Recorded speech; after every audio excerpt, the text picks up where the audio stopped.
Sir, he's in. Buzz Lightyear confirming. There is indeed a neighboring park.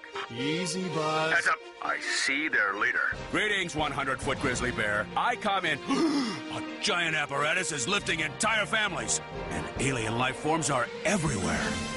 Hey, you want to go for a spin? That's it! Somebody has to go in there! Any volunteers? I volunteer! You've got to head on over to Disney's California Adventure. Because I guess, now see, another source close to the Disney camp who will not be named out of respect told me he had the hotel room above Napa Rose when they opened the opening night of Disney's California Adventure, and on the patio was Eisner going off about how much he hated the park and how disappointed he was. And they all heard him like up one balcony going, "Oh, it's getting ugly down there." And he was just going off. But what can you do? I mean, if you don't have the resources and you don't provide the resources, it's only going to go so far. Well, there's so many apocryphal stories about Michael Eisner. And I have a photograph of when Dick Tracy, let's not talk about that, came out, and there was all these fights and pissing contests between Warren, whatever his name is, and the studio, and so it got to one point where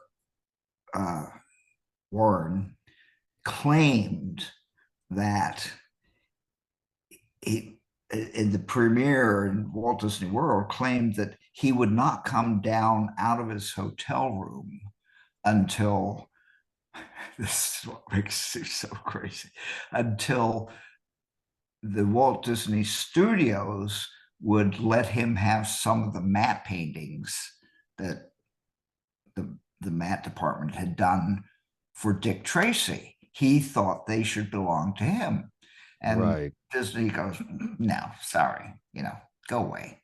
Yeah. And so he was up in his hotel room, pouting like a little kid. And I said to Michael Eisner, "Is that true?" He laughed. He goes, "No, not even close." Yeah.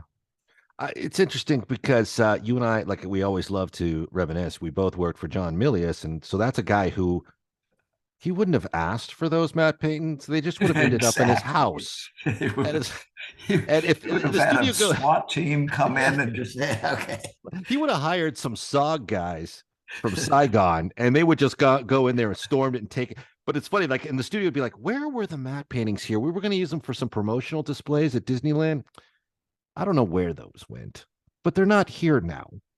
Anyways, it's funny that some directors seem to, the stories about directors having a certain, "I'm staying in my room until I get the matte paintings." It's like, all right.